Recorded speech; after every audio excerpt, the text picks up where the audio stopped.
bisanzwe n'udusheri hakika twarabwaguye turabwagura umujinya umuntu aba afite ibibwana nk'abigahe by'udusheri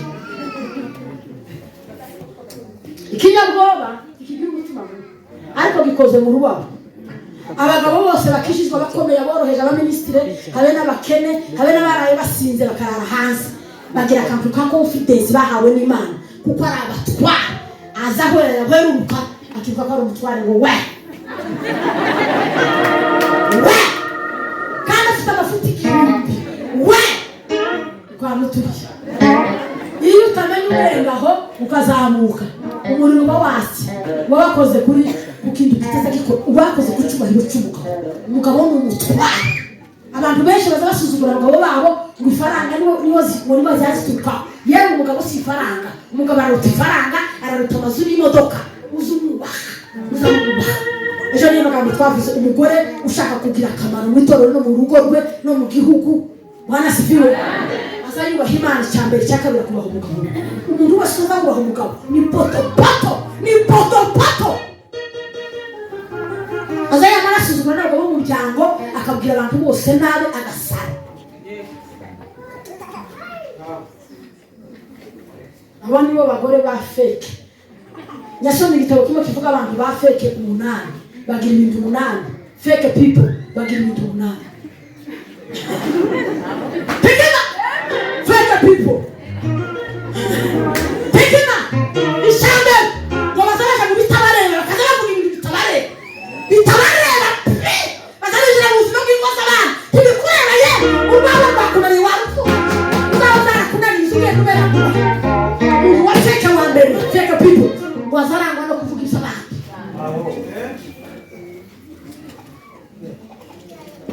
chaka bimuza kubavuga zinshi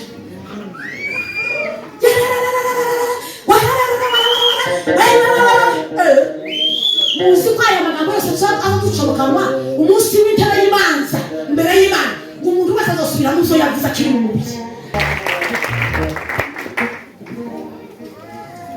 umugore w'umunyabwenge azarangwa n'amagambo y'umufano tukaje kureba ngo umuntu yidumbarise cyangwa yipodoyaye Salomo yanditse mu gitabo cy'imigani aravuga ngo n'igifiyo gicecetse gusugira ngo gifite ubwenge ariko iyo umuntu avuze azagaragaza capacity y'ubwenge bw'uko bungana umuzamu upima umuntu wese rero afite y'ubwenge mu kuvuga muzamuvuga ibintu biri kuri porogaramu kandi ibintu bitari kuri porogaramu ngo babonye gushyira ngo nawe abantu bose bagamara no mu kanisa y'Imana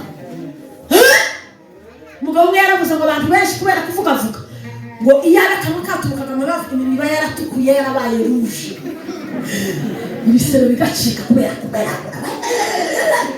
nta muntu ufite ubwenge uzi kugira ibintu gusa byose ko bije kandi umuntu uzi kugira ngo ururimi rwiwe bashobora no kuyobora umubiri wose woyobora n'itorero woyobora na quartier woyobora n'abandi umugore witwara azagera mu rwego atekererezwa kuyobora abandi iyo umuntu yananiwe azayamariva ngo mubiwe ngo n'abana biwe ngo n'umugabo we baramuwe ntacyo bimubwiye baramukazi bazayagashira we banyira gukora itoka Majina la Yesu ubundi urugo si babiri umuryango yaratubwiye ijambo ryiza umuvuga utumuvuye hano yaratubwiye ngo hari ikintu umuntu uzusuzugura umuryango avukamo ngo uzurwara warenga umuryango ukawugaruka utabishaka n'igihe wopfa umuntu bakurebera abana bawe n'umuryango nta muntu uzi kwepe wocika igihugu ariko ntiwocika umuryango nta muntu ucika umuryango abantu baza bigira nabi ku mbuga z'imiryango bakigira ngo jewe ntashobora bakeneraho umugabo umwe ngo yageze atanga ifaranga gusa umusanzu abandi bapfusha ngo ntaje kubareba ntaje kukurimbi abantu ngo ruce umunsi umwe arapfusha bose bamushorera ifaranga barazibohereza arajwigirira umuntu wese kugira ngo ntawuza wikomeza wokomezwa n'abandi niba kuvuga neza baba bagukomeje abandi bantu abandi ntukimve ko haleluya ese aho tugeze kugira umutima ugize gute wugurutse abagore bagira imitima y'ugurutse nibo bagira umwuka w'Imana muri bo nibo bavugana n'Imana nibo bagira ubwenge nibo bazi kubana n'abantu cyaka ni imyambarire. Icyo cyo kirorosha muri iki gihe cyangwa kireke.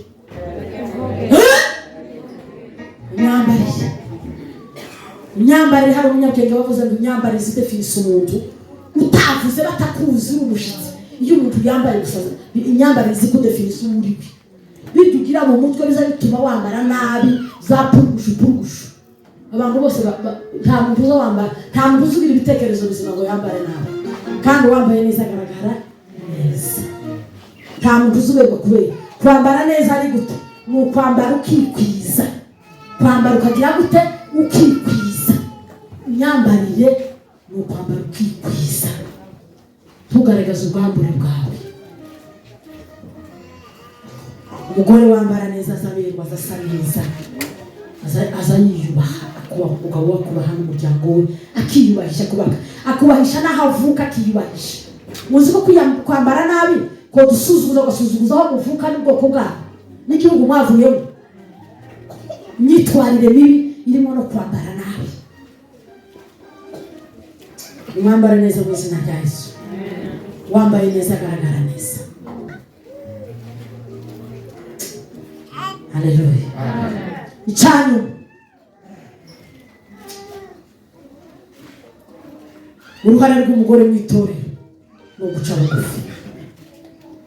Guca bugufi. Petero yaranditse aravuga ngo muce bugufi muzi munsi y'ukuboko kw'Imana. Iyo umuntu aciye bugufi Imana zimuzamura. Iyo umuntu yizamuye Imana zimumanura. Imana guzirwanyiriza kurabishira hejuru, ariko ngo abicisha bugufi Imana zibahera umuntu. Umugore ugaragara neza akagira umumaro mu ruhare rwiwe mwitorero no muri quartier no mu rugo no kumenya guca bugufi. Guca bugufi ni igikorwa cy'abanyabwenge bari muri kaminuza y'ubwenge. Nta muntu utagira ubwenge bwinshi uca bugufi. Nubona umuntu azaca bugufi z'umutima umubaye. Guca bugufi ni ikimenyetso kiranga umugore ufite uruhare mu itorero cyangwa muri quartier. Uko bitira Imana amasha. Amen. Bibiliya yavuze ngo Yopa hari umugore witwa Dorcas. Hari abandi bagore benshi bari Yopa ariko ntibigeze bavuga n'amateka yabo. Ariko Yopa ngo hari umugore witwa Dorcas wari waragize umutima mwiza n'umugambi mwiza, amenya kubana n'abantu, ahagarara mu mwanya we, akoresha ubushobozi butari bwinshi ngo bituma umunsi umwe rw'Imana imugarura kubera imigambi myiza n'imirimo myiza. Imirimo myiza ni urukingo rw'urupfu, imigambi myiza ni urukingo ngo tumugaruka. Ese ubundi abantu bari mu kudekera ngo bagume babeho n'iyo migambi mibi bafite ngo bigende gute? Imana igukweze gusizo kurya ugumubeho ufite iyo migambi yo kumara abantu, ufite imigambi y'ubugome, ufite imigambi y'amacakubiri, uzuvuga abandi bantu nabi. Umugore utaza kuyubahaza avuga abandi, akavuga abandi, nawe ntiworoshe. Mbere yo kutunga urutoka abandi uzubanza urwitunge gutya. Dore iyo utunga abandi ugatunga abandi, dore uzubikana gutya. Dore kasi ntigeze abona uwo mwana yagize umugambi wo gukora neza. Uriya yavuze ngo ararwara arapfa abandi bagore, ariko ngo iyo pabasubiza imirimo yiwe. Imirimo myiza ni urukingo rw'urupfu. Imigambi myiza zituma Imana ikogerera iminsi yo kubaho. Haleluya. Dorcas Imana yo tubara ba Dorcas bahindura amateka y'ubuzima bundi bukandiko. Dorcas si wari umugore wari umukire Yopa, ariko mu kubera imirimo myiza n'ingeso nziza n'imyitwarire myiza ngo arapfa. Amaze gupfa ngo abantu bose abapfakazi n'imfubyi n'abakene ngo bazunguza utuntu yari yarabadodeye, arasona ngo agasona, ubushobozi buke aratanga, yagiraga umuntu bwinshi bukeye ngo arapfa. Kandi we yumvaga ko ari bisanzwe, ariko imbere y'Imana imirimo myiza yose igira igitabo yandikwamo. Imana ntiyo kwibagirwa imirimo myiza. Nubwo abantu bokurwanya bakakuvuga nabi ukazuru ukumva tanzi bihari, ariko imbere y'Imana abantu bakoreye Imana neza hari igitabo cy'ubwibutso Imana izayibukire imirimo yabo. Imana ngo yibuke imirimo ya Dorcas. Bwana sifiwe. Ngo bituma bahamagaza Petero ngo amuzamukana mu cyumba cyo hejuru mu wiwe, ngo baramusengera. Dorcas baramusiga. Mwene data, iminsi umaze urayizi, ariko iyo usigaje tuyizi. Haracyari umwanya mwiza wo kugira imigambi myiza no kugira imirimo myiza no kugira ubuntu bwinshi kugira ngo ugire agaciro mu bantu ndetse n'imbere y'Imana. Nupfa utakiriho abantu n'Imana bazakwirukira kuki nimuhindure dukore neza. Imana yaturemeye imirimo myiza muri Kristo kugira ngo dukore neza. Nitugira imigambi mibi tuzogira amaherezo mabi. Imana yabwiye Eliya yamubwira ngo ugende ubwire Ahabu mu rugo rwe ngo kubera imirimo mibi y'umugore wiwe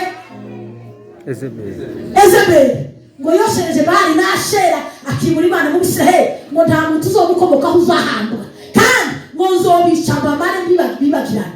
Bose baguye ku musozi nta muntu wigeze ukomoka.